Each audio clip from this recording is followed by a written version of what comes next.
Well, joining me now on Newsnight to analyze the August 2025 Nigeria Security Report released by Beacon Security and Intelligence and what it means for the months ahead. I have the CEO, Beacon Security and Intelligence Limited, Kabir Adamu. Thank you very much for joining us on Newsnight.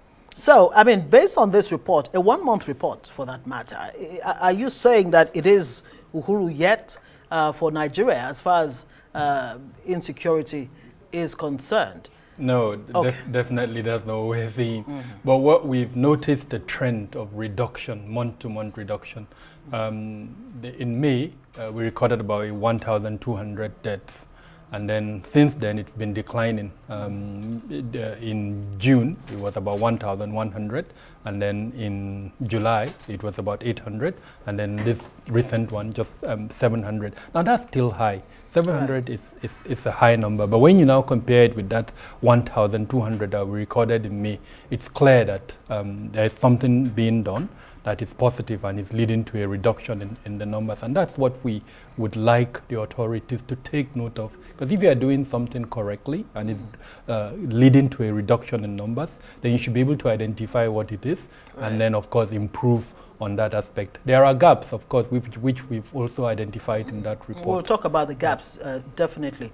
Okay, from where your standpoint, what are those factors that have contributed to this, piece of good news that we're hearing? Some of them is improved synergy within the security sector. So just to give you an example, within the military, we saw an enhancement of the air component and the ground component, and most likely an improvement in intelligence gathering. So the attacks were precise, they were intelligence-led, and the consequence was the killing of a significant number of non-state armed group commanders as well as terrorist commanders in the northeast. So clearly indicating improved synergy as well as enhanced intelligence. And number two is the other security forces operation. The police was doing a lot, customs was doing a lot, NDLEA was doing a lot. So what we've been preaching, that enhanced synergy, we also saw it.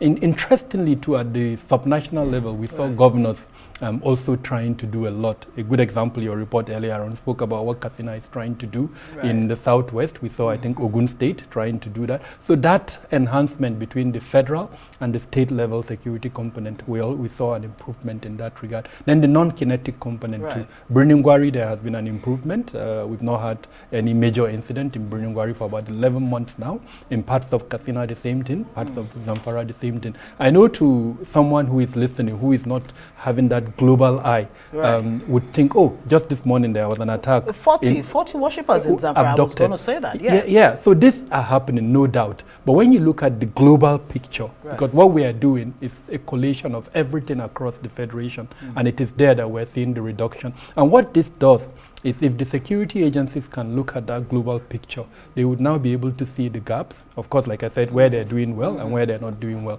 so that they can now put more resources in those locations. I would like to sit on this chair, Ngozi, and tell you only 100 people were killed in a particular month. Then we'll be making more progress. And hopefully we'll get to the point where even 100 will be shocking to us, because now there seems to be the danger of the shock factor is really we're no numb, there. We're numb to it, and that in itself, that in itself is really is bad. Now let's talk about. I mean, your report says it's more of kinetic than non-kinetic.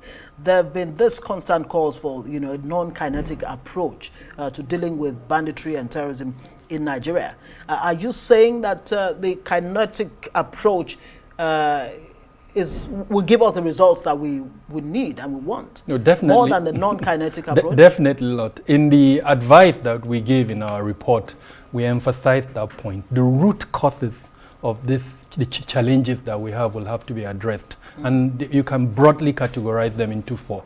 The socioeconomic circumstances that we're currently in at the moment is one of the drivers. And this is something that the federal and state government must work together to reduce the current economic effect that is being felt, by a majority of Nigerians. Yes. Actually, the second one is the political, and that's what worries me. The electoral cycle has started prematurely, and so it's one of the major drivers that we're likely to see in the coming months. Of course, we're in the Ember months. Don't forget, in the Ember months, once we start, you see a spike in criminality in particular. Then, of course, the environmental factors that are pushing, especially land governance issues that deny certain components of the society access to land. And then, of course, the geopolitical factors. Niger is there, given the very vast border that we have. So all of those are factors that impact the root causes of this crisis that we hope to see closer effort between the federal and state government in addressing those root factors. Right. I haven't spoken about the social element, especially family values and other values that have been eroded. Yes, totally. And so those are elements that would need to be worked upon. But then in today's world, we've moved even from soft power, hard power, kinetic, non-kinetic to what is called smart power. So how do we combine these two to maximize the outcome? Some kind of hybrid exactly between the two. Know when to use hard and know when to use soft. But when you just say, for instance, then it used to be 80% non-kinetic, 20%. But in today's world, it's really about being smart about it. There are certain areas where you need to use kinetic force, and then in some areas more the non-kinetic one. In looking at the report, some figures that you've come up with in terms of responsibility for attacks, 50%, that's 50.46% attacks by armed groups were carried out by armed groups, and 34% attacks were carried out by security force operations. What exactly does that mean? What does it tell us? So what picture is it painting here? So there are two groups, more or less. The non-state armed groups that are essentially illegal and that have found access to weapons. And that's what worries me. Right.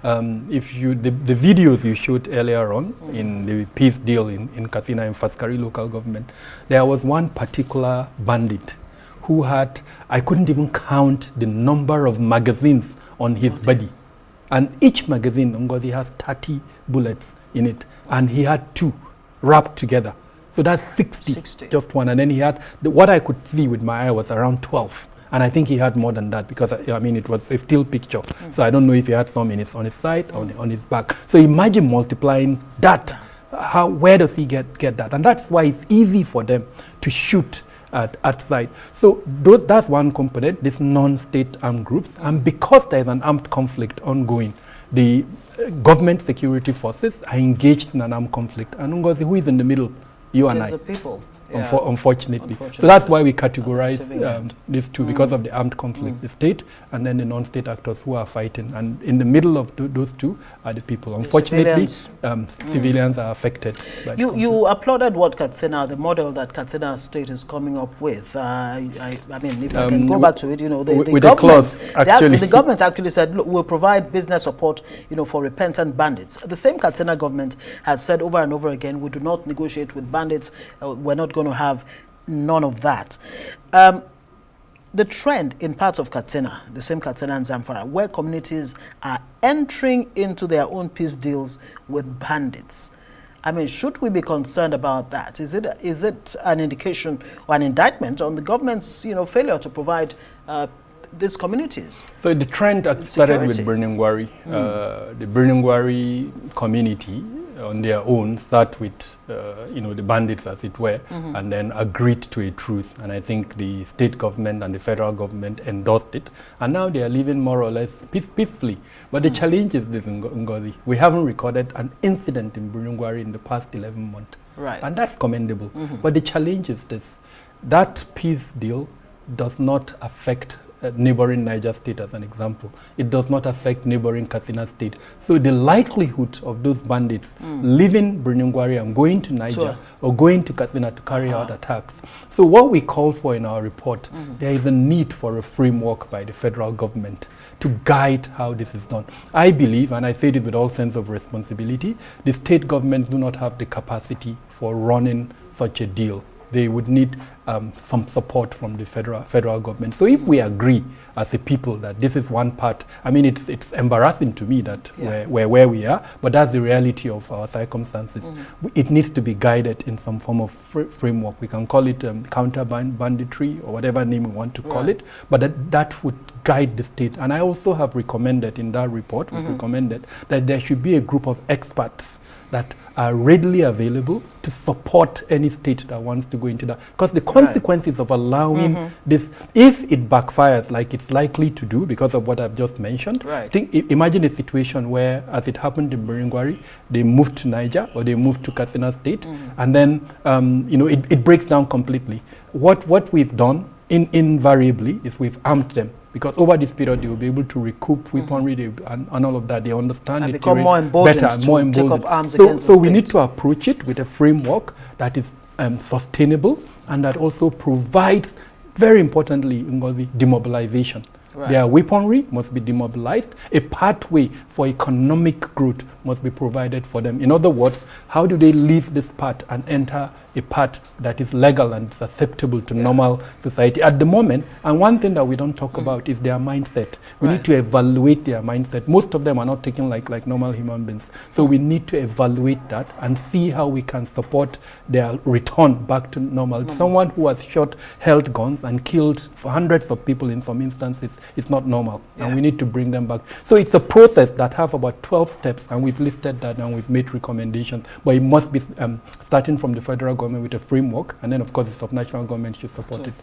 I have to say thank you very much for joining us. Kabiru Adamu is the CEO of Beacon Security and Intelligence Limited. Thank you very much that you did not just paint a picture, but you came up with recommendations in your report. My pleasure.